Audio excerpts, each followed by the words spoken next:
अस्सलाम वालेकुम नाजरीन। खावर मानिका, यकीनन आप जानते होंगे कि किस तरह इमरान खान साहब पे घटिया इल्ज़ामात लगाए थे, लेकिन आज उनकी तबीयत साफ़ हो गई है।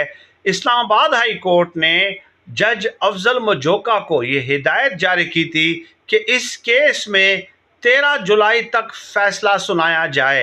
आज खावर मानिका साहब गए, इस्लामाबाद हाई कोर्ट में दरख्वास्त दी कि आप अपनी ये हिदायत वापस ले लें। हमें 13 जुलाई तक इंसाफ नहीं चाहिए, हमें जल्दी इंसाफ नहीं चाहिए। यानी आप अंदाज़ा लगा लें कि अदालत जल्द फैसला करना चाह रही है और ये मौसूफ लेना नहीं चाह रहे इंसाफ। इस पे अदालत ने इनकी दरख्वास्त मुस्तरद करते हुए दोबारा से इस्लामाबाद हाई कोर्ट ने जज अफजल मजोका को हिदायत जारी की है कि 13 जुलाई तक हर सूरत में इस केस का फैसला करना है और इसमें यकीनन इसको शिकस्त होगी। 3 दिन बाद इसका